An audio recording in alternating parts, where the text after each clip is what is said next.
नमस्कार दोस्तों, मेरा नाम है विश्वास। नमो आईएएस में मैं आप सबका बहुत-बहुत स्वागत करता हूँ। दोस्तों, आज हम पढ़ने जा रहे हैं इतिहास कक्षा 6 एनसीईआरटी की चैप्टर नंबर 3 और हमारे चैप्टर का नाम है आरंभिक नगर। चलिए हम अपने चैप्टर को शुरू करते हैं। देखिए, सबसे पहले हम जो भी चैप्टर पढ़ रहे हैं उसमें छोटी-सी स्टोरी दी हुई है। मज़ेदार है, ताकि यहीं से सवाल बनता है। चलिए देखते हैं। पेपर में नहीं, मतलब चैप्टर के लिए जो मन में क्वेश्चन बनता है उसी के ऊपर चैप्टर आधारित है। तो आइए देखते हैं क्या है। जसपाल और हरप्रीत अपने घर के पास ही गली में क्रिकेट खेल रहे थे। उन्होंने देखा कि कुछ लोग उस खंडहर घर की तारीफ कर रहे थे, जिसे गली के बच्चे भुतहा घर कहा करते थे। एक ने कहा, इसकी वास्तुकला को देखो, क्या आपने कहीं लकड़ी पर इतनी सुंदर नक्काशी देखी है? दूसरी महिला ने कहा, हमें मंत्री जी को पत्र लिखकर कहना चाहिए कि वह इस खूबसूरत घर को सुरक्षित रखने के लिए इसकी मरम्मत कराने की व्यवस्था करें। यह सब सुनकर जसपाल और हरप्रीत सोचने लगे कि इस पुराने खंडहर से लोगों को इतना लगाव क्यों हो सकता है। देखिए, आप लोग गांव में रहते हैं, गांव नगर शहर कहीं भी रहते हैं, आप लोगों ने भी खंडहर देखे होंगे। कुछ घर ऐसे देखे होंगे जो खंडहर हो चुके होंगे, जिनके बारे में आपको पता नहीं होगा कब बना, कैसे बना, क्या था। आप लोग तो यही सोचते होंगे, हर गांव में होता है ना, भूतहा घर, वहां लोग जाते नहीं हैं, डरते हैं। ये सब तो अफवाह होती है। खैर, लेकिन ये हमारी जिम्मेदारी बनती है, अगर ऐसी कोई चीज हमारे आसपास है तो ये हमारी जिम्मेदारी बनती है कि हम उसे सुरक्षित रखें और सरकार को इस चीज के बारे में बताएं। ठीक है, तो ये, लेकिन आप लोग भी ये सोचते होंगे, पुराने खंडहर जो हैं लोगों को इनसे इतना लगाव क्यों होता है। तो देखिए, उस चीज के बारे में यहाँ आगे दी हुई है। आपने हड़प्पा का नाम सुना ही होगा, तो आइए, नहीं सुना तो सुनिए हड़प्पा की कहानी क्या थी। अक्सर पुरानी इमारत अपनी कहानी बताती है। जो पुराने घर होते हैं, इमारत होती है, उनकी अपनी एक कहानी होती है। अब देखिए, लगभग 150 साल पहले जब पंजाब में 150 साल पहले जब पंजाब में पहली बार रेलवे लाइन बिछाई जा रही थी, तो उस काम में कुछ मजदूर जुटे थे। तो काम में इंजीनियर जो थे, तो अचानक उन्हें हड़प्पा का पूरा स्थल मिला। जो मतलब 150 साल पहले जब रेलवे लाइन बिछाई जा रही थी पंजाब में, तो वहाँ जो इंजीनियर काम कर रहे थे उन्हें हड़प्पा का पूरा स्थल मिला, जो इस समय आधुनिक पाकिस्तान में है। जो मतलब वो हड़प्पा का जो पूरा स्थल मिला, वो इस समय पाकिस्तान में है। उन्होंने, पहले वो भारत का हिस्सा था यार 150 साल पहले, लेकिन इस समय पाकिस्तान का हिस्सा है। उन्होंने सोचा कि अरे यार, पाकिस्तान बना नहीं था। उन्होंने सोचा कि यह ऐसा खंडहर है जहाँ से अच्छी ईंटें मिलेगी। इंजीनियरों ने ये सोचा, ये खंडहर है, उनके लिए तो मात्र वेस्ट था। बस उनके दिमाग में यही था, यहाँ से अच्छी ईंटें मिलेगी, उसे निकाल कर रेलवे लाइन पे बिछा दिए वो।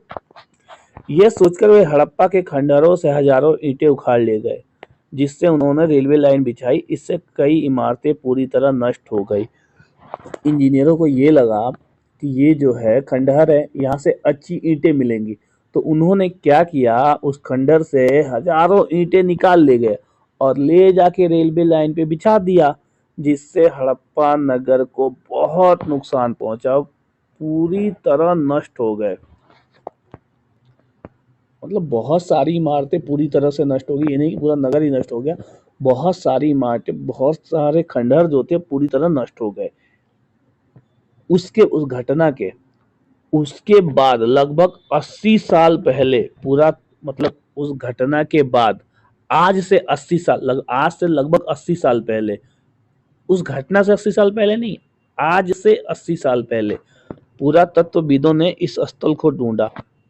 आज से 80 साल पहले जो पुरातत्वविद थे, उन्होंने इस स्थल को दोबारा ढूंढा और तब पता चला कि यह खंडहर उपमहाद्वीप के सबसे पुराने शहरों में से एक है। देखिए, आज से 80 साल पहले जो पुरातत्वविद थे, उन्होंने फिर से उस खंडहर को ढूंढा, उन्होंने उस पर रिसर्च किया। तब उनको पता चला वो जो खंडहर था उपमहाद्वीप के सबसे पुराने जो शहर थे उनमें से एक था। क्योंकि इस नगर की सबसे पहले क्योंकि इस नगर की खोज सबसे पहले हुई थी। देखिए, हड़प्पा नगर की खोज सबसे पहले हुई थी। देखिए, खोज तो आज से 80 साल पहले हुआ, लेकिन ये मिला जो था वो तो 150 साल पहले ही था। इसलिए बाद में मिलने वाले इस तरह के सभी पुरा स्थलों में जो इमारतें और चीजें मिली उन्हें हड़प्पा सभ्यता की इमारतें कहा गया। इसीलिए मतलब देखिए, सबसे पहले हड़प्पा मिला, उस इसीलिए जो पुराना मिला ना, इसीलिए उसके बाद जो भी पुरा स्थल मिले, जो भी नगर मिले, जो भी शहर मिले, उन सबको हड़प्पा सभ्यता का नाम दिया गया। ये जो शहर मिले हैं, इन शहरों का निर्माण लगभग आज से 4700 साल पहले हुआ था। हड़प्पा सभ्यता जो थी आज से लगभग 4700 साल पहले हुई थी। अब देखिए, आइए देखते हैं इन नगरों की विशेषता क्या थी। पुरानी इमारतों को तोड़कर उनकी जगह नए भवन बनाए जाते हैं, ये तो होता ही है। क्या तुम्हें लगता है कि पुरानी इमारतों को सुरक्षित रखना चाहिए? बिल्कुल रखना चाहिए, वो हमारी धरोहर होती हैं। इन नगरों की विशेषता क्या थी? देखिए, हड़प्पा जो नगर मिले हैं उनकी विशेषता क्या थी? इन नगरों में कई को 2 या उससे ज़्यादा हिस्सों में विभाजित किया गया था। ये जो नगर थे, इनको मतलब इन नगरों में, ज़्यादातर नगरों के 2 या उससे भी ज़्यादा हिस्सों में विभाजित किया गया। जो नगर थे उनको 2 या 2 से ज़्यादा हिस्सों में विभाजित किया गया था। पश्चिम भाग छोटा था, जो नगरों का पश्चिम भाग था वो छोटा था, लेकिन ऊंचाई पर बना था। जो नगरों का जो पश्चिम भाग था, देखिए, वो छोटा था लेकिन ऊंचाई पर बना था, जबकि पूर्वी हिस्सा बड़ा था। जो पश्चिम वाला हिस्सा जो था वो छोटा था लेकिन ऊंचाई पर बना था, वहीं पूर्वी हिस्सा जो था वो बड़ा था लेकिन वो निचले भाग में था, निचले इलाके में था। ऊंचाई वाले भाग को पुरातत्वविदों ने नगर और दुर्ग कहा है। देखिए, जो ऊंचाई वाले भाग जो था, पश्चिम वाला एरिया था, जो पश्चिम का एरिया था, उसको जो पुरातत्वविद हैं उन्होंने ऐसा माना कि ये दुर्ग रहा होगा, तभी तो ऊंचाई पे है। और निचले हिस्से को निचला नगर का, और जो देखिए, जो ऊंचाई वाला हिस्सा था उसको दुर्ग कहा, और जो निचला हिस्सा था, नीचे का इलाका जो था, उसको नगर कहा। दोनों हिस्सों को 4 दीवारी की पक्की ईंटों की बनाई जाती थी। अरे यार बताइए, जो पश्चिम वाला एरिया जो था वो भी 4 दीवारी थी, चारों तरफ से दीवारें थी, और वो जो 4 दीवारी थी वो पक्की ईंटों से बनी थी। इसकी ईंटें इतनी अच्छी पकी थी कि हजारों साल बाद आज तक उनकी दीवारें खड़ी रहीं। देखिए, हड़प्पा सभ्यता की जो ईंटें यूज हुई थी वो इतनी अच्छी थी कि आज हजारों साल बाद भी वो दीवारें आज भी खड़ी हैं और ईंटें सुरक्षित हैं, जिससे कि दीवारें खूब मजबूत रहें, और उनकी दीवारें बहुत मजबूत थी। कुछ नगरों के नगर दुर्ग में कुछ खास इमारतें बनाई गई थी। देखिए, कुछ नगर ऐसे थे, उनके जो दुर्ग था, दुर्ग क्या होता है? किला होता है। उन किले में कुछ इमारतें ऐसी बनाई गई थी जो बहुत खास थी। मिसाल के तौर पर मोहनजोदारो में खास तालाब बनाया गया था। देखिए, अब मोहनजोदारो है, हड़प्पा सभ्यता में मोहनजोदारो एक नगर है, उसकी खोज बाद में हुई है, लेकिन वहां पर एक तालाब पाया गया है जिसे पुरातत्वविदों ने महान स्नानागार कहा है। जो तालाब था उसे पुरातत्वविदों ने ऐसा माना है कि वो नहाने का स्थल रहा होगा, स्नानागार रहा होगा। इस तालाब को बनाने में ईंट और प्लास्टर का इस्तेमाल किया गया था। इसमें पानी का रिसाव रोकने के लिए प्लास्टर के ऊपर चारकोल की परत चढ़ाई गई थी। देखिए, इसमें इस तालाब को बनाने में ईंट और प्लास्टर का उपयोग किया गया था। पानी के रिसाव को रोकने के लिए, ठीक है, इसके ऊपर चारकोल का परत बिछाया गया था। चारकोल होता है ना, जो रोड बनाए जाते हैं, उसकी परत चढ़ाई गई थी। देखिए यार, कितने आगे थे हड़प्पा वाले। इतना तो आज भी नहीं सोचती, गवर्नमेंट नहीं सोचती। इस सरोवर में 2 तरफ से उतरने के लिए सीढ़ियां बनाई गई थी। बताइए, तालाब में उतरने के लिए दोनों तरफ से सीढ़ियां बनाई गई थी। आज भी बहुत लोगों घर पे सीढ़ियां नहीं है। इसमें भरने के लिए पानी कुएं से निकाला जाता था, उपयोग के बाद इसे खाली कर दिया जाता था। जैसे आज का स्विमिंग पूल होता है ना, तो स्विमिंग पूल तो मान लीजिए तो बोरिंग होती है, ऑटोमेटिक होता है, लेकिन ये आज के ज़माने का स्विमिंग पूल ही समझ लीजिए। इसमें पानी जो है कुएं से भरा जाता था और बाद में उपयोग के बाद उसे खाली कर दिया जाता था। शायद यहाँ विशिष्ट नागरिक विशेष अवसरों पर स्नान किया करते थे। हाँ, ये जरूर ऐसा लगता है कि ये किसी विशेष अवसर पर विशेष नागरिक जो थे वो यहाँ स्नान किया करते होंगे, नहाया करते होंगे। जैसे लोग गंगा नहाने जाते हैं ना, वैसे कुछ होगा, उनका मानना होगा।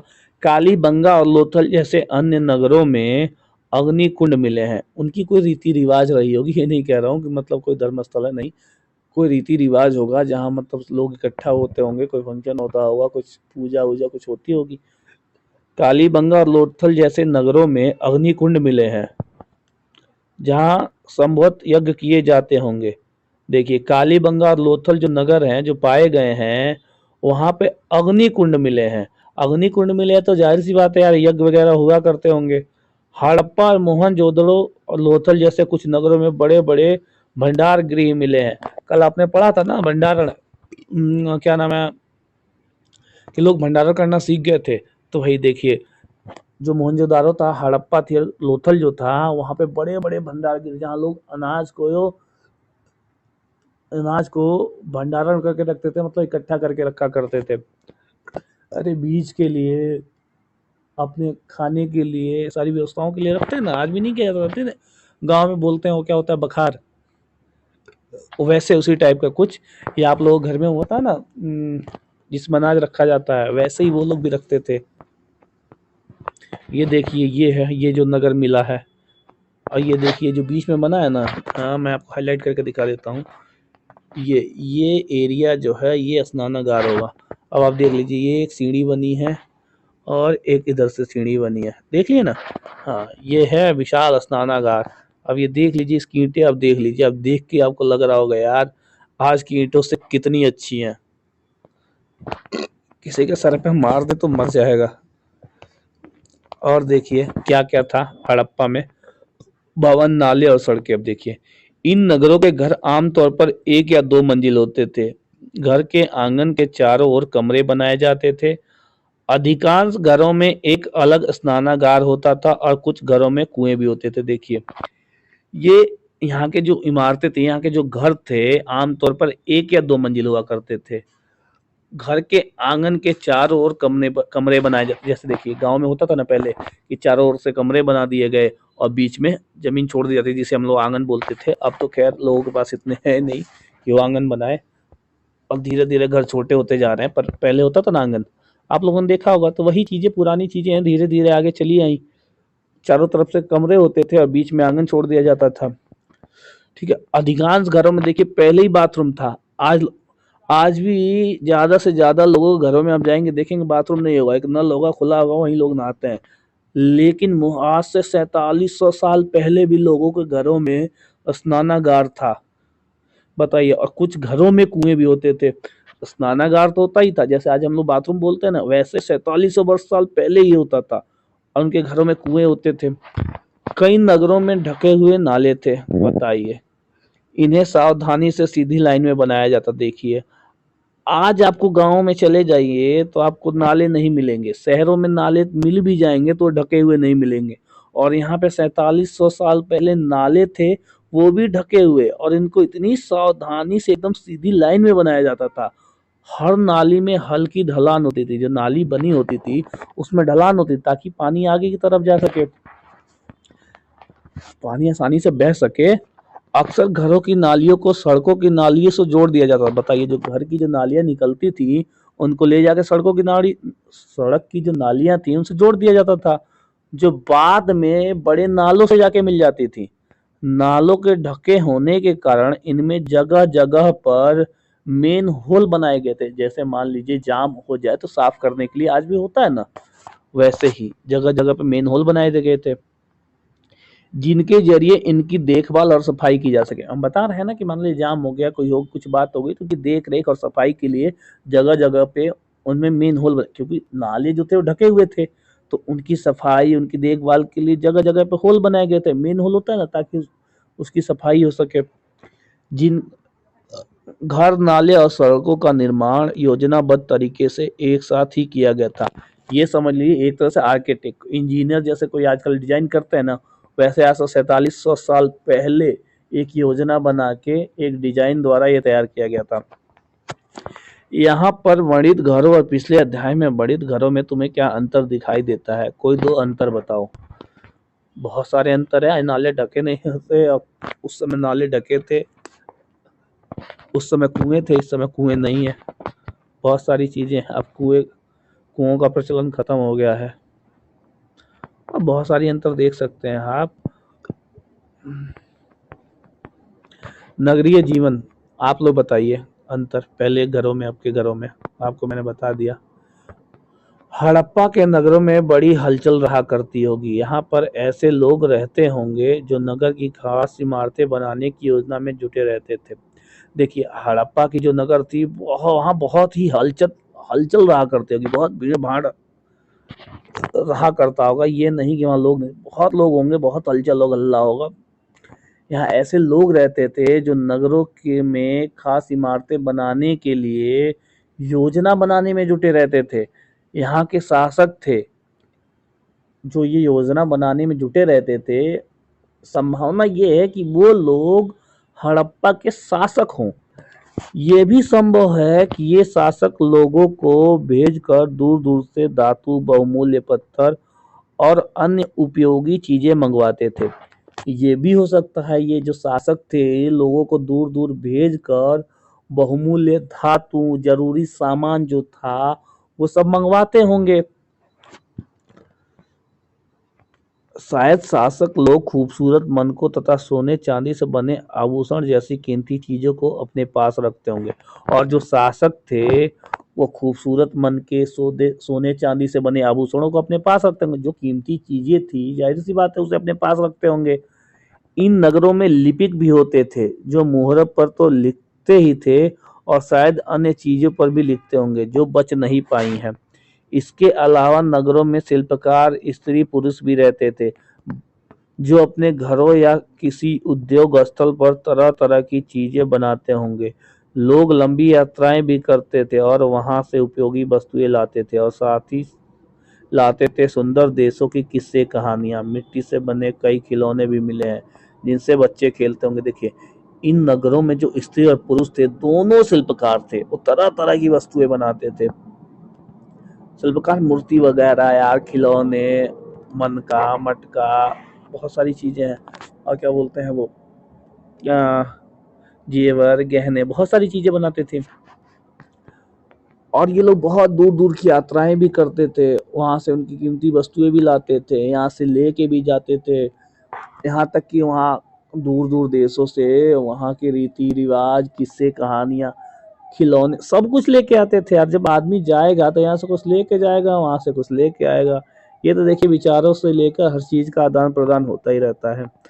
नगर में रहने वाले लोगों की एक सूची बनाओ। क्या इनमें से कुछ लोग ऐसे हैं जो मेहरगढ़ जैसे गांव में रहते थे? बताइए। सबसे ऊपर मोहनजोदड़ो की एक सड़क और उसमें बना नाला है। ये देखिए, जो बोल रहा था ना मेन होल, ये वही है मेन होल, जो नाला ढका होता है। तो ये देखिए, ये है मेन होल जो मोहनजोदड़ो में जो मिला है, जो नाले ढके थे, आगे चल के उसमें जगह जगह मेन होल बनाए गए थे ना, वही ये मेन होल है।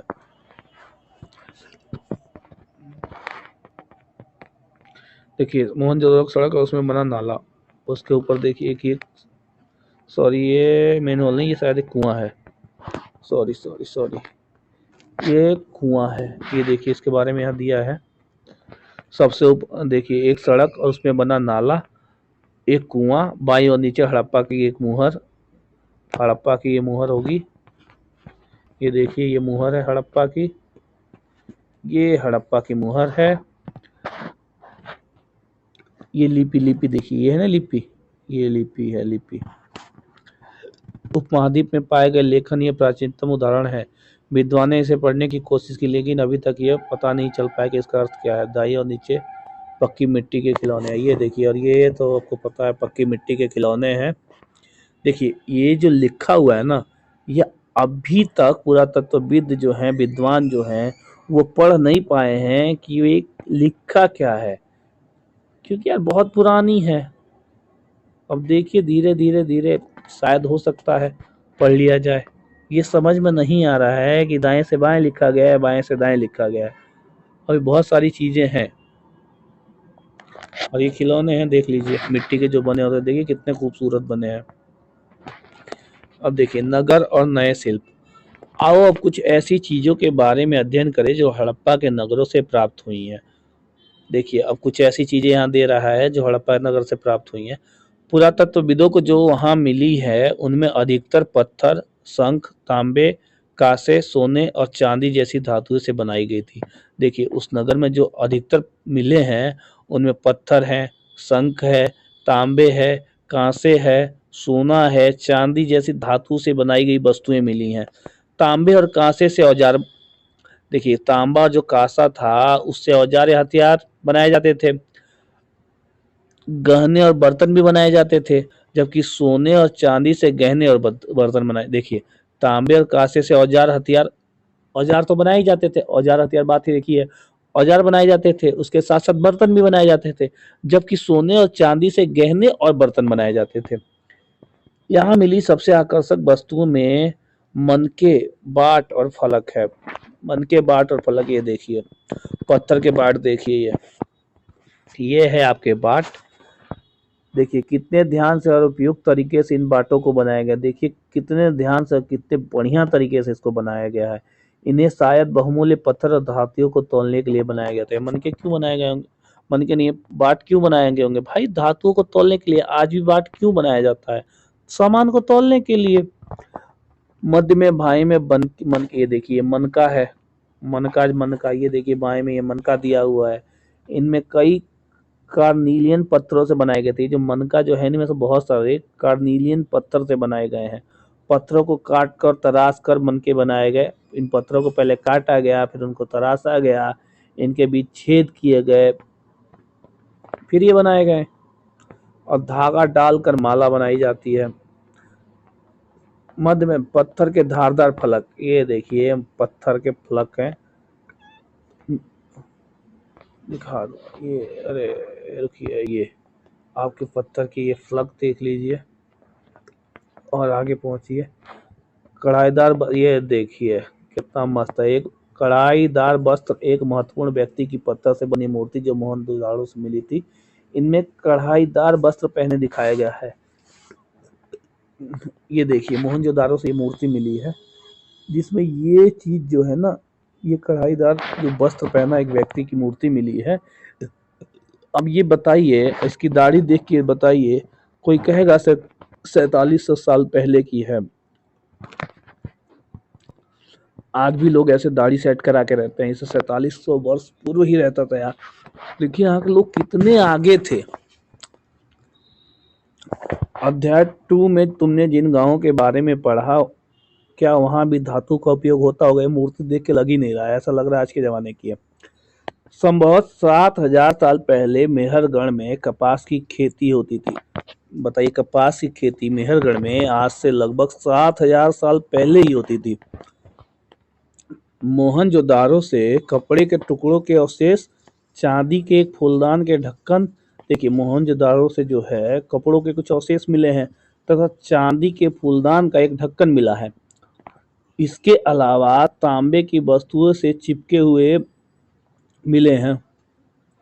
देखिए ये जो फूलदान है, ये चांदी का एक ढक्कन मिला फूलदान का, तथा कुछ अन्य वस्तुएं तांबे की वस्तुओं से चिपके हुए मिले हैं। पकी मिट्टी तथा फेनस से बनी तकलियां सूत कताई का संकेत देती हैं। देखिए पक्की मिट्टी तथा फेनस से बनी जो तकलियां सूत हैं वो कताई का संकेत देते हैं, जिससे पता चलता है वहां कताई भी जानते थे, कताई भी होती थी। आगे देखिए, इनमें से अधिकांश वस्तुओं का निर्माण विशेषज्ञों ने किया हुआ। देखिए इनमें से मूर्ति देख के अब देखिए नहीं लग रहा ना किसी विशेषज्ञ ने तैयार किया होगा यार, ऐसे थोड़ी कर लेगा कोई। देखिए कितनी अच्छी, ऐसा लग रहा है आज की जनरेशन की है। यहाँ की जो अधिकांश वस्तुएं थी उसे विशेष तरीके से विशेषज्ञों ने तैयार किया था, किसी स्पेशलिस्ट ने तैयार किया था जो किसी खास चीज को बनाने के लिए खास प्रशिक्षण लेता था। ऐसा लगता है कि किसी खास चीज को बनाने के लिए पहले स्पेशल ट्रेनिंग लेते थे, जैसे पत्थर तराशना, मनके चमकाना या फिर मोहरों पर पच्चीकारी करना। देखिए जैसे पत्थर को तराशना, इतने अच्छे तरीके से पत्थर को तराशते थे, मनकों को इतने अच्छे से चमकाते थे, मोहरों पर पचकारी इतने अच्छे से करते थे कि इन्हें देख के ऐसा लगता है कि किसी विशेषज्ञ ने ट्रेनिंग लेके इनको सीखा है, इसका खास प्रशिक्षण लिया है, मतलब खास ट्रेनिंग ली है। पृष्ठ 26 पर चित्र देखो कि मूर्ति का चेहरा कितने आकर्षक ढंग से बनाया गया है और उसकी दाढ़ी कितनी अच्छी तरह से दर्शाई गई है। ये किसी विशेषज्ञ मूर्तिकार का ही काम हो सकता है। देखिए वही मैं आपसे कह रहा था ना, ये देखिए, ये इसकी दाढ़ी देखिए, देख के ऐसा लग रहा है कि यार जरूर किसी विशेषज्ञ ने ही बनाया होगा, ऐसे कोई आलतू फालतू थोड़ी बना देगा इतनी अच्छी। इसको बहुत ज्यादा एक्सपीरियंस होगा इस चीज को बनाने की। उसने देखिए कितने बारीक, कितने यूनिक तरीके से बनाया ये। हर व्यक्ति विशेषज्ञ नहीं होता, जाहिर सी बात है, हर व्यक्ति जो होता है विशेषज्ञ नहीं होता। हमें ये पता नहीं है कि क्या सिर्फ पुरुष ही ऐसे कामों में प्रशिक्षण हासिल करते थे या फिर केवल महिलाएं ही। शायद कुछ महिलाएं और पुरुष दोनों ही काम में दक्ष थे। देखिए हम ये नहीं कह सकते सीधा सीधा कि केवल पुरुष ही जो थे विशेषज्ञ थे, मतलब प्रशिक्षण लेते थे, ट्रेनिंग लेते थे। और ये भी नहीं कह सकते केवल महिलाएं हो सकता है पुरुष और महिलाएं दोनों हो। जब इतनी आगे सभ्यता है तो हो सकता है पुरुष और महिला दोनों के बराबर आज़ादी हो, बराबर फ्रीडम हो, दोनों विशेषज्ञ हो, दोनों ट्रेनिंग लेते हो। फेयंस, ये देखिए, ये है फेयंस। पत्थर और शंख प्राकृतिक तौर पर पाए जाते हैं, लेकिन फेयंस को कृत्रिम रूप से तैयार किया जाता है। देखिए पत्थर और शंख तो आपको पता प्राकृतिक रूप से, पर फेयंस को कृत्रिम रूप में यानी खुद बनाया जाता है, इंसानों द्वारा बनाया जाता था। बालू या सल्फेटिक पत्थरों के चूर्ण की गोद में मिलाकर, देखिए बालू स्फटिक होता है पत्थर, उनके चूर्ण को पहले उनको पीस लिया जाता था, फिर उसको गोद में मिलाकर उनसे वस्तुएं बनाई जाती थी। उसके बाद उन वस्तुओं पर एक चिकनी परत चढ़ाई जाती थी। देखिए पहले स्फटिक और बालू दोनों के चूर्ण को गोद में मिलाया जाता था, उसके बाद उन पर एक चिकनी परत चढ़ाई जाती थी। इन चिकनी परत के रंग प्राय नीले हल्के समुद्री हरे होते थे। इन चिकनी जो परत चढ़ाई जाती थी उनका कलर जो होते थे वो नीला होता था या हल्के समुद्री हरे रंग के होते थे। फेनस से मनके बनते थे, चूड़ियां बनती थी, वाले और छोटे बर्तन बनाए जाते थे। फेनस से क्या बनती थी? मनके, चूड़ियां, वाले, छोटे बर्तन आदि ये सब चीजें बनाई जाती थी। कच्चे माल की खोज में, अब देखिए कच्चा माल कहाँ से आता था? कच्चा माल उन पदार्थों को कहते हैं, देखिए पहले कच्चा माल कहते क्या है ये बता रहा है। कच्चा माल उन पदार्थों को कहते हैं जो या तो प्राकृतिक रूप से मिलते हैं या फिर किसान या पशुपालक उनका उत्पादन करते हैं। देखिए कच्चा माल कहाँ से हमें मिलता है? कच्चा माल या तो हमें प्राकृतिक रूप से मिलता है, जैसे मान लीजिए कोयला मिलता है ना, प्राकृतिक रूप से मिलता है। या फिर हमें कहाँ से मिलता है? किसान उसका उत्पादन करते हैं, जैसे कपास वगैरह, गन्ना वगैरह। धीरे धीरे प्रोसेस के बाद बनता है ना यार, गुड़ बनता है, चीनी बनता है, सब प्रोसेस के बाद बनता है ना, पहले तो यार ये कच्चा माल है। जैसे लकड़ी या धातुओं के अयस्क, देखिए जैसे लकड़ी या धातु के अयस्क जो है प्राकृतिक रूप से उपलब्ध कच्चा माल है, जैसे कोयला वगैरह हो गया, सोना चांदी, ये सब जो चीजें हैं पहले ये थोड़ी है कि आपको गहने मिल जाते हैं, पहले तो कच्चा माल मिलता है, चांदी सोना सब, ठीक है, ये तो प्राकृतिक रूप से उपलब्ध है। इनमें से कई तरह की चीजें बनाई जाती हैं। देखिए जो कच्चे माल हैं उनको ढालकर बहुत सारी चीजें बनाई जाती हैं। मिसाल के तौर पर किसानों द्वारा पैदा किए गए कपास, देखिए कपास कह रहा था ना, कच्चा माल है। किसान जो कपास उगाते हैं वो कच्चा माल है, उसको बाद में कताई बुनाई करके उससे कपड़ा बना दिया जाता है। हड़प्पा में लोगों को नई चीजें वही मिलती थी, लेकिन हड़प्पा में लोगों को कई चीजें वहीं मिलती थी। देखिए हड़प्पा में बहुत सारी चीजें उनको वहीं नगर से प्राप्त हो जाता था, लेकिन तांबा, लोहा, सोना, चांदी, बहुमूल्य पत्थर जैसे पदार्थों को वे दूर दूर से आयात किया करते थे। देखिए हड़प्पा में बहुत सारी चीजें वहां खुद मिल जाती थी, लेकिन वे लोग तांबा, लोहा, सोना, चांदी और बहुमूल्य पत्थर जो थे उनको दूर दूर से आयात किया करते थे। हड़प्पा के लोग तांबे का आयात हड़प्पा के जो लोग थे तांबे का आयात, ये संभावना है कि आज के राजस्थान से कर देते। हड़प्पा के लोग जो है वो तांबे का आयात कहाँ से करते थे? राजस्थान से किया करते थे। यहाँ तक कि पश्चिम एशियाई देश ओमान से भी तांबे का आयात किया जाता। देखिए अगर भारत की बात करें तो भारत में हड़प्पा के लोग तांबे का आयात कहाँ से करते थे? राजस्थान से। और अगर विदेश की बात करें तो ओमान से तांबे का आयात किया करते थे। ये सब चीजें नोट कर लिया कीजिए, ठीक है, यूपीएससी यहीं से सवाल बनाता है, कुछ भी उठा देगा फिर ध्यान में आप लोगों को रहेगा नहीं। कांसा बनाने के लिए तांबे के साथ मिलाई जाने वाली धातु टीन। देखिए जब कांसा बनाया जाता है तो उसमें तांबे के साथ टीन मिलाया जाता है, और टीन का आयात जो है आधुनिक ईरान मतलब आज के ईरान और अफगानिस्तान से किया जाता था। जो आज का ईरान अफगानिस्तान है ना, जहाँ पे, वहां से टीन का आयात किया जाता था।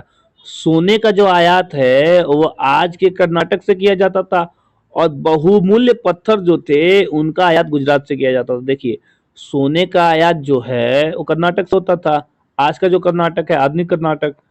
और जो बहुमूल्य पत्थर हैं, जो बेशकीमती पत्थर होते थे, उनका आयात ये लोग गुजरात, ईरान और अफगान से किया करते, अफगानिस्तान से किया करते थे। चीजों को एक जगह से दूसरी जगह कैसे लेके जाया करते थे। ठीक है, ये चीज भी बढ़िया है। इन चित्रों को देखो, एक खिलौना है, दूसरी एक मुहर। क्या तुम बता सकते हो कि हड़प्पा के लोग यातायात के लिए किन साधनों का प्रयोग करते थे? पिछले अध्याय में क्या तुमको पहिए वाहनों की जानकारी दी गई? ये देखो, एक ही खिलौना मिला है जिसमें पहिए लगे हैं।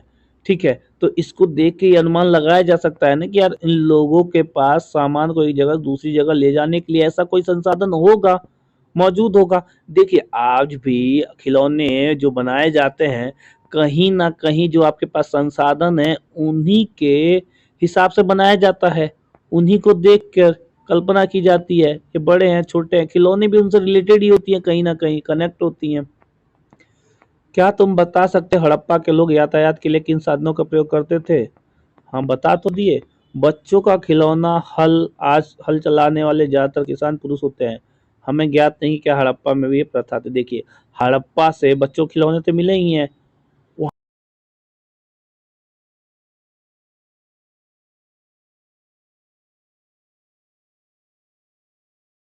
और आगे देखिए, नगरों में रहने वाले लोगों के लिए भोजन। लोग नगरों के अलावा गांवों में भी रहते थे। वे आज अनाज उगाते थे और जानवर पालते थे। देखिए हड़प्पा में जो लोग थे वो गांव में रहते थे, समूहों में रहते थे। वो लोग अनाज उगाते थे, जानवरों को पालते थे। किसान और चारवाहे ही शहरों में रहने वाले शासकों, लेखकों और दस्तकारों को खाने के सामान देते। जो किसान थे वही चरवा किसान और चरवाहे जो थे वो शहर जो सिटी थी वहां रहने वाले शासक, राजा, लेखक, कवि वगैरह जो हुआ करते थे, उन लोगों का जो खाने का सामान था वो किसान और चरवाहे ही तो देते थे। पौधों के अवशेषों से पता चलता है कि हड़प्पा के लोग गेहूं, जौ, दालें, मटर, धान, तिल और सरसों उगाते थे। देखिए कुछ पौधों के अवशेष मिले हैं जिनसे पता चलता है कि हड़प्पा के जो लोग थे उनके पास वो जो उगाते थे वो गेहूं, जौ, दाल, मटर, धान, तिल और सरसों उगाते थे। जमीन की जुताई के लिए हल का प्रयोग एक नई बात थी। देखिए जमीन की जुताई के लिए उस समय हल का जो प्रयोग था वो ये कह सकते हैं वहां एक नई बात थी। हड़प्पा काल के हल तो नहीं बच पाए हैं क्योंकि प्राय वे लकड़ी से बनाए जाते थे, लेकिन हल के आकार के खिलौने मिले हैं। देखिए हड़प्पा के समय के जो हल हैं वो प्राप्त नहीं हो सके हैं। क्यों? क्योंकि वो लकड़ी से बनाए जाते थे और लकड़ी आपको पता है नष्ट हो जाती है। लेकिन हल के आकार के खिलौने मिले हैं जिससे ये लगता है कि उस समय हल रहा होगा। हड़प्पा के लोग हल के बारे में जानते थे। इस क्षेत्र में बारिश कम होती है, इसलिए सिंचाई के लिए लोगों ने कुछ तरीके अपनाए होंगे। देखिए हड़प्पा जो नगर था उस क्षेत्र में बारिश कम होती थी, ये ऐसा अंदाजा है कम होता होगा, इसलिए वहाँ के लोगों ने सिंचाई के लिए कुछ तरीके अपनाए थे। एक तो पानी का संचय करना, जरूरत पड़ने पर उसे फसलों की सिंचाई की। देखिए पानी को बचाना, पानी को कहीं इकट्ठा करके रख लेना जिससे जरूरत पड़ने पर फसलों की सिंचाई की जा सके। हड़प्पा के लोग गाय, भैंस, भेड़, बकरियां पालते थे। देखिए हड़प्पा के जो लोग थे वो गाय पालते थे, भैंस पालते थे, भेड़ और बकरियों को पालते थे। बस्तियों के आसपास तालाब, चारागाह होते थे। देखिए जो बस्तियां थी, बस्तियां कहाँ बनाई जाती, तालाब, उनके आसपास तालाब होते थे, बस्तियां वहीं बनाई जाती थी जहाँ चारागाह होते थे। मतलब चारागाह घास वगैरह, यार घास वास के मैदान होते थे जहाँ चारा उपलब्ध हो। ठीक है, कहाँ गया यार, पीछे छूट गया। हाँ, लेकिन सूखे महीनों में मवेशियों के झुंडों को चारा पानी की तलाश में दूर दूर तक ले जाया जाता था। आज भी देखते हैं ना, गांव में जो भैंस होती हैं, जो गाय होती हैं, उनको कितनी दूर दूर तक लेके जाते हैं चारा खिलाने के लिए। तो मान लीजिए जब सूखा पड़ता था, जब मौसम सूखे का मौसम आता था, उस समय सूखे चारा की तलाश में मवेशियों को बहुत दूर दूर तक लेके जाया करते होंगे। वे बेर जैसे फलों को इकट्ठा करते थे, मछलियां पकड़ते थे और हिरन जैसे जानवरों का शिकार भी करते थे। हड़प्पा के जो लोग थे, वो बेर जैसे जो फल थे उनको इकट्ठा करते थे, उनको खाते थे, मछलियों को पकड़ते थे और हिरन का शिकार करते थे। हिरन जैसे जो भी जानवर थे उनका शिकार करते थे। गुजरात में हड़प्पा कालीन नगर का सूक्ष्म निरीक्षण। कच्छ के इलाके में खादिर बेट के किनारे धौलावीरा नगर बसा था। देखिए, जो धौलावीरा नगर का साक्ष्य मिला है, वो गुजरात में एक जगह पड़ता है कच्छ, उसी इलाके में खादिर बेट के किनारे ये नगर बसा था। वहां साफ पानी मिलता था। जो खादिर बेट था वहां पर साफ पानी मिलता था, जमीन बहुत उपजाऊ थी।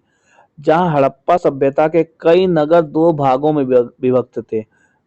हाँ देखिए, जो हड़प्पा सभ्यता के वहां नगर पाए गए हैं वो दो भागों में बटे थे, जबकि धौलावीरा में जो नगर पाए गए हैं, जो धौलावीरा के जो नगर थे वो तीन भागों में बटे थे। ठीक है, देखिए, कच्छ इलाके में खादिर बेट के किनारे धौलावीरा नगर बसा था। देखिए, धौलावीरा जो नगर था वो तीन हिस्सों में बटा था, जबकि जो हड़प्पा नगर थे, हड़प्पा कालीन नगर थे, वो दो हिस्सों में बटे थे। देखिए, धौलावीरा नगरों को तीन भागों में बांटा गया था। इसके हर हिस्से के चारों ओर पत्थर की ऊंची ऊंची दीवारें बनाई गई थी। जो धौलावीरा नगर था, उसके चारों ओर पत्थर की ऊंची ऊंची दीवारें बनाई गई थी। ये कहिए कि नगर को चारों ओर से बाउंड्री किया गया था, एक तरह से किलेबंदी की गई थी। इसकर अंदर जाने के लिए बड़े बड़े प्रवेश द्वार थे। देखिए, धौलावीरा के जो नगर थे उसके अंदर जाने के लिए बड़े बड़े एंट्री गेट लगे थे। इस नगर में एक खुला मैदान भी था। धौलावीरा में देखिए एक खुला मैदान पाया गया है, जहां सार्वजनिक कार्यक्रम आयोजित किए जाते हैं। आज भी देखिए फील्ड होता है ना, गांव एरिया में आप चले जाएंगे तो पता चलेगा फील्ड है। तो जैसे गांव समाज के जो कार्यक्रम जो होता है, जो कोई प्रोग्राम होता है जो गांव समाज का होता है, सामाजिक होता है, उसको फील्ड में आयोजित किया जाता था ना। वैसे ही धौलावीरा में एक फील्ड पाया गया है, एक मैदान था, बीचों बीच एक मैदान था जहाँ सार्वजनिक कार्यक्रम हुआ करते थे, आयोजित किए जाते थे। यहाँ मिले कुछ अवशेषों में हड़प्पा लिपि के बड़े बड़े अक्षरों को पत्थरों पे खुदा पाया गया है। देखिए, यहाँ कुछ अवशेष मिले हैं जहाँ हड़प्पा लिपि में जो अक्षर यूज होते थे उन्हें ही पत्थरों पर लिखा पाया गया, खुदा पाया गया है, जो भी समझिए। इन अभिलेखों को संभवतः लकड़ी में जड़ा गया था। ये जो अभिलेख वहां प्राप्त हुए हैं, इनको लकड़ी में पाया गया है। मतलब जैसे अभिलेख लिखे जाते थे तो किसी कठोर धातु पे लिखे जाते हैं, तो उस धातु को किसी लकड़ी से बांध के फिर बनाया जाता है, या पत्थर, इनको लकड़ी के साथ बांध के जड़ के और अभिलेखों को बनाया गया था। यहाँ एक अनोखा अवशेष है, क्योंकि आमतौर पर हड़प्पा के लेख मुहर जैसी छोटी वस्तुओं पर पाए। देखिए, हड़प्पा के जो ज्यादातर लेख पाए गए हैं वो छोटी छोटी मुहरों, मटकों, इन सब चीजों पे पाई गई हैं। लेकिन यहाँ पर अभिलेख पाए गए हैं। अभिलेख कहाँ पाए गए हैं? तो अगर आपसे कोई पूछे तो धौलावीरा जो नगर है वहाँ अभिलेख पाए गए हैं। गुजरात की खंभात की खाड़ी में मिलने वाली साबरमती की एक उपनदी के किनारे बसा लोथल नगर ऐसे स्थान पर बसा था। देखिए, लोथल नगर कहाँ बसा था? वो खंभात की खाड़ी में एक साबरमती नदी है, उसकी एक सहायक नदी है, उसके किनारे बसा था लोथल नगर, जहां पर कीमती पत्थर जैसा कच्चा माल आसानी से मिल जाता था। लोथल था, वहां पे कीमती जो पत्थर थे, बहुमूल्य पत्थर थे, वो आसानी से मिल जाते थे। यह पत्थर शंखों और धातुओं से बनाई गई चीजों का एक महत्वपूर्ण केंद्र था। ये जो लोथल जो था, ये पत्थरों और शंखों से बनाए गए धातु, देखिए, ये जो लोथल था, ये पत्थर शंख और धातुओं से बनाई गई चीजों के लिए बहुत फेमस था, बहुत फेमस, महत्वपूर्ण केंद्र था ये। इस नगर में एक भंडार गृह भी था। इस नगर में एक भंडार गृह था जहाँ लोग, गांव के लोग, देखिए नगर में एक भंडार गृह का मतलब क्या है, जहाँ स्पेशल ओकेजन के लोग अनाज वगैरह इकट्ठा किया करते होंगे, किसी स्पेशल प्रोग्राम के लिए, ओकेजन के लिए, या किसी गांव सामाजिक कोई प्रोग्राम होता है ना, उसके लिए समझ लीजिए। इस भंडार गृह से कई मोहरे, मुद्रांकन और मुहर बंदी गीली मिट्टी पर दबाने से बनी उनकी छाप मिले हैं। ये जो भंडार गृह है इसके अंदर बहुत सारी मोहरें मिली हैं, मुद्राएं मिली हैं, मुहर बंदी मिली है, गीली मिट्टी पर दबाने से बनी है, उनकी छाप बनी है। जैसे गीली मिट्टी पर दबा दिया ना तो उसकी छाप मिली है। अरे मुहर मारते हैं ना कागज पे, तो वही गीली मिट्टी पर मिली है वो। लोथल का बंदरगाह, यहाँ बड़ा तालाब लोथल का बंदरगाह रहा होगा। लोथल जो था एक ये बंदरगाह होता है ना जहाँ जहाजों का आना जाना लगा होता है, यह एक तालाब मिला है जिसे संभावना है कि ये बंदरगाह रहा होगा जहाँ समुद्र के रास्ते आने वाले नावें रुकती होंगी। यहाँ पर माल चढ़ाया उतार। लोथल में एक बड़ा तालाब मिला है जिसको देख के ऐसा लगता है कि ये बंदरगाह रहा होगा जहाँ पर जहाजें आकर रुकती होंगी, कच्चा माल चढ़ाया उतारा जाता होगा। यहाँ पर एक इमारत मिली है जहाँ मनके बनाने का काम होता है। देखिए यहाँ पर एक इमारत, लोथल में एक इमारत भी मिली है जहाँ पर, इमारत मतलब फैक्ट्री मिली है यार, जहाँ मनके बनाने का काम होता था। बताइए, लोथल में फैक्ट्री भी थी उस समय। पत्थर के टुकड़े, अधबने मनके बनाने वाले उपकरण को तैयार, मनके भी यहाँ मिले। बताइए यार, फैक्ट्री मिली है, मनके बनाने वाली फैक्ट्री मिली है, उस फैक्ट्री में पत्थर के टुकड़े मिले हैं, अधबने मतलब तैयार, बिना तैयार मनके जो होते हैं ना, तैयार नहीं थे वैसे मनके मिले हैं, मनके बनाने वाली मशीनें मिली हैं, यहाँ तक कि मनके जो तैयार हो चुके हैं वो मनके भी मिले हैं। देखिए मुद्रांकन और या मुहर बंदी, सब बात एक ही है। देखिए क्या है, मुहरों का प्रयोग सामान से भरे उन डब्बों या थैली को चिन्हित करने के लिए किया जाता होगा जिन्हें एक जगह से दूसरी जगह भेजा जाता था। देखिए मोहरों का उपयोग कहाँ किया जाता है, मान लीजिए जैसे कोई सामान एक जगह से दूसरी जगह भेजा जा रहा है तो उस सामान पे मुहर लगा दिया जाता था। उस मुहर से ये पता चलता था ये चीज यहाँ से आई है। थैले को बंद करने के बाद उनके मुहाने पर गीली मिट्टी पोतकर उन पर मुहर लगाई जाती थी। देखिए मुहर कैसे लगाई जाती है, जैसे सामान को अंदर रख दिया, फिर थैले को बंद कर उस पर गीली मिट्टी की लेप लगाई जाती थी, फिर उस पर मुहर लगाई जाती है। मुहर की छाप को मुहर बंदी कहते हैं। जो मुहर का जो छाप होता है, ये छाप लग गया मुहर का, उसे मुहर बंदी कहते हैं। अगर यह छाप टूटी हुई नहीं होती थी तो यह साबित हो जाता था कि सामान के साथ छेड़छाड़ नहीं हुई है। देखिए लोग कितने समझदार थे। अगर वो जो मुहर बंदी जो हुई है, जैसे एक चीज देखें, जब कोई घर सीज किया जाता है उस पर ताला लगा के सरकार मुहर मार देती है, देखे ना, कुछ ऐसे समझ लीजिए। जैसे उस पर मुहर मारा सामान को या कोई स्टैम्प वगैरह आता है ना, या आजकल एग्जाम पेपर वगैरह होते हैं तो लीक तो हो ही जाता है, पर उसमें भी देखिए मुहर लगी होती है जिससे ये पता चल जाता है कि छुटाया गया है नहीं छुटाया गया है। तो वैसे ही जो सील बोलते हैं ना, वही सील समझ लीजिए। तो इस पर जो मुहरें लगी होती थी, जो सील था, तो अगर जैसे वो छुटाया गया है, अगर ये मुहर टूटी फूटी हो गई, जैसे जैसे आपने छाप लगा दिया और उसको खोलेंगे तो ये बिखर जाएंगी ना, आधा इधर आधा इधर, दो हिस्सों में बढ़ जाएगा। अगर वो बटी हुई हुई तो ये साबित होता था कि सामान के साथ छेड़छाड़ हुआ है। सभ्यता का देखिए अंत का रहस्य क्या है। आज भी मुहरों का प्रयोग होता है, बिल्कुल होता है। क्यों होता है इसका पता लगाइए। सभ्यता, देखिए हड़प्पा सभ्यता का अंत कैसे हुआ, आज भी रहस्य बना हुआ है। लगभग 3900 साल पहले एक बड़ा बदलाव देखने को मिलता है। देखिए आज से लगभग 3900 साल पहले बड़ा बदलाव हुआ। अचानक लोगों ने इन नगरों को छोड़ दिया। देखिए 3900 साल पहले बहुत बड़ा बदलाव हुआ और लोगों ने अचानक नगरों को छोड़ दिया। लेखन, मुहर और बाटों का प्रयोग बंद हो गया। दूर दूर से कच्चे माल का आयात काफी कम हो गया। देखिए अचानक लोगों ने नगरों को छोड़ना चालू कर दिया। जो लेखन था, मुहर था, ये बाटों का प्रयोग था, वो बंद हो गया। जो कच्चे माल का आयात दूर दूर से होता था वो भी कम हो गया। मोहनजोदड़ो में सड़कों पर कचरे के ढेर बनने लगे। अब जब कोई रहेगा नहीं, साफ सफाई होगा नहीं, तो कचरे जमेंगे ही। जल निकास प्रणाली नष्ट हो गई। जो जल निकलने की उत्तम जो व्यवस्था थी वो नष्ट हो गई और सड़कों पर ही झुग्गी नुमा घर बनाए जाने लगे। ऐसा पता नहीं अचानक क्या हुआ कि सारी व्यवस्था नष्ट हो गई और उसके बाद सड़कों पर झुग्गी-नुमा घर बनाए जाने लगे। ये सब क्यों हुआ कुछ पता नहीं। कुछ विद्वानों का कहना है कि नदियां सूख गई थी। अन्य का कहना, देखिए कुछ विद्वान, ये सब क्यों हुआ इसका सही सही जानकारी किसी को नहीं है। कुछ विद्वानों का यह मानना है कि नदियां सूख गई थी। कुछ लोग का कहना है कि जंगलों का विनाश हो गया था। इसका कारण यह हो सकता है कि ईंट पकाने के लिए ईंधन की जरूरत पड़ती थी। इसके अलावा मवेशियों के बड़े बड़े झुंडों से चारागाह और घास वाले मैदान समाप्त हो गए हों। ये भी हो सकता है भाई, उनके पास पालतू जानवर थे जो घास खाते थे, वहां घास के मैदान समाप्त हो गए हों, इसलिए वहां से इनको उठ के कहीं और जाना पड़ा हो। या ये हो सकता है कुछ इलाकों में बाढ़ आ गई हो। लेकिन इन कारणों से यह स्पष्ट नहीं होता कि सभी नगरों का अंत कैसे हो गया। देखिए, अब ये कहें घास के मैदान समाप्त हो गए तो एक साथ सारे, अब यहाँ से लेके और गुजरात तक, पाकिस्तान तक फैला है, तो ये बताइए सारे नगरों का अंत एक साथ कैसे हो सकता है।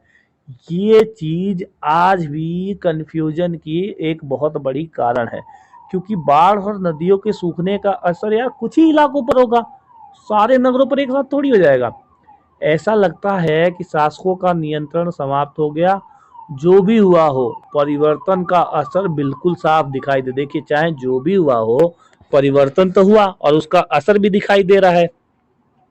आधुनिक पाकिस्तान के सिंध और पंजाब की बस्तियां उजड़ गई थी। देखिए, इस आज का जो पाकिस्तान है, उसके सिंध और पंजाब की जो बस्तियां थी वो उजड़ गई थी, बर्बाद हो गई थी। कई लोग पूर्व और दक्षिण के इलाकों में नई या छोटी बस्तियों में जाकर बस गए।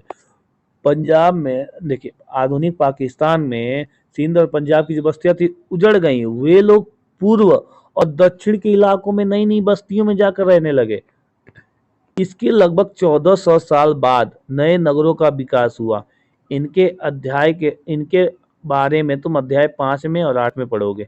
देखिए, हड़प्पा सभ्यता के अंत होने के बाद, हड़प्पा सभ्यता के अंत होने के लगभग 1400 साल बाद नए नगरों का विकास हुआ, जिसके बारे में आप अध्याय 5 और 8 में फिर आगे पढ़ेंगे। ठीक है, तुम अपने माता पिता के साथ 4000 साल पहले लोथल से मोहनजोदारो की यात्रा कर रहे हो। चाहिए 4000 साल पहले टाइम मशीन लेके आइए। ये बताओ कि तुम यात्रा कैसे करोगे। तुम्हारे माता पिता यात्रा के लिए अपने साथ साथ क्या ले जाएंगे।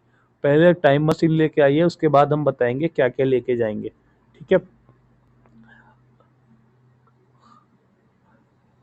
अरे फैक्ट्री मिली है यार।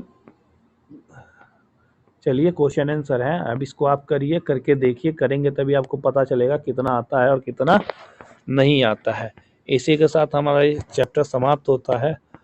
दोस्तों, ये जो चैनल बनाया गया है ये बिल्कुल फ्री है और इस पे धीरे धीरे जियोग्राफी, पॉलिटी, एनवायरनमेंट सबके वीडियोस आपको मिलेंगे। बस इस वीडियोस को ज़्यादा से ज़्यादा आप शेयर कीजिए। और ये देखिए, बिल्कुल फ्री रहने वाला है चैनल, इस पे कोई चार्जेस नहीं लगेगा। इस पे आपको सीसेट की भी तैयारी कराई जाएगी। देखिए, कुछ बच्चे ऐसे हैं जो फ़ी नहीं दे सकते, फ़ी की वजह से वो लोग अपने सपने को पूरा नहीं कर पाते यार। आईएएस बनना चाहते हैं लेकिन उनके पास पैसे नहीं है, वो कर नहीं पाते। इसलिए उनको ध्यान में रख कर ये चैनल बनाया गया है।